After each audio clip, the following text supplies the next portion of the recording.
കഥ തുടരുകയാണ്.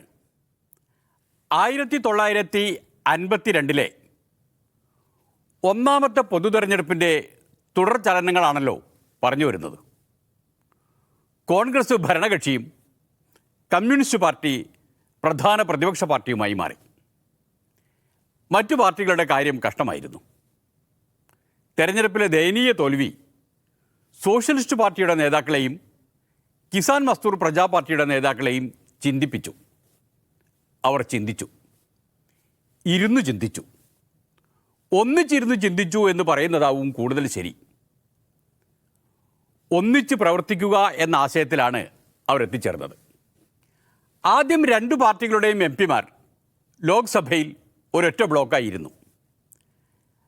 1952 സെപ്റ്റംബറിൽ സോഷ്യലിസ്റ്റ് പാർട്ടിയും കിസാൻ മസ്ദൂർ പ്രജാ പാർട്ടിയും ലയിച്ച് ഒന്നായി, ഒരൊറ്റ പാർട്ടിയായി.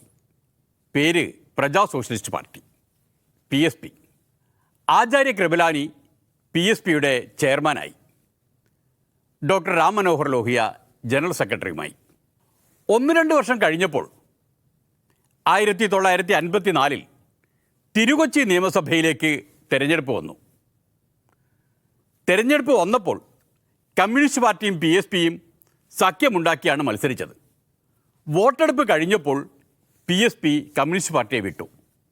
എന്നിട്ട് കോൺഗ്രസുമായി ചേർന്ന് കോൺഗ്രസിൻ്റെ പിന്തുണയോടെ മന്ത്രിസഭയുണ്ടാക്കി. പട്ടം താണുപിള്ള തിരുകൊച്ചി മുഖ്യമന്ത്രിയുമായി. അത് പക്ഷേ കോൺഗ്രസിനെ അലോസരപ്പെടുത്തിയൊന്നുമില്ല. സ്വയം ഒരു സോഷ്യലിസ്റ്റായി അറിയപ്പെടാൻ ആഗ്രഹിച്ചിരുന്ന ജവഹർലാൽ നെഹ്റു PSPയെ കേന്ദ്ര മന്ത്രിസഭയിൽ ചേരാൻ ക്ഷണിച്ചു. ആചാര്യ നരേന്ദ്രദേവും ജയപ്രകാശ് നാരായണനും ആ ക്ഷണത്തെ പോസിറ്റീവായി എടുത്തു. ആ ക്ഷണം പാർട്ടിയിൽ ചർച്ച ചെയ്യണം എന്നവരാവശ്യപ്പെട്ടു. ഡോക്ടർ രാം മനോഹർ ലോഹിയയും അശോക് മെഹ്തയും ക്ഷണം കേട്ടയുടൻ തള്ളിക്കളഞ്ഞു. ആ ക്ഷണം ജവഹർലാൽ നെഹ്റുവിൻ്റെ മന്ത്രിസഭയിലേക്കുള്ള ക്ഷണം PSPയിൽ ഒരു വടംവലിക്ക് കാരണമായി. വടംവലി മൂർച്ഛിച്ച് 1955 ജൂലൈയിൽ PSP രണ്ടായി പിളർന്നു. ഡോക്ടർ രാം മനോഹർ ലോഹിയയുടെ നേതൃത്വത്തിലുള്ള പാർട്ടി കോൺഗ്രസുമായോ കമ്മ്യൂണിസ്റ്റ് പാർട്ടിയുമായോ ബന്ധമുണ്ടാക്കില്ല എന്ന് തീരുമാനിച്ചു. ജയപ്രകാശിൻ്റെ അധികാരമോഹമാണ് നെഹ്റുവിൻ്റെ ക്ഷണത്തിൽ ഭ്രമിക്കാൻ കാരണമെന്ന് ലോഹിയയും കൂട്ടരും ആക്ഷേപിച്ചിരുന്നു. മനമെടുത്ത JP രാഷ്ട്രീയ പ്രവർത്തനം ഉപേക്ഷിക്കുന്നതായി പ്രഖ്യാപിച്ചു.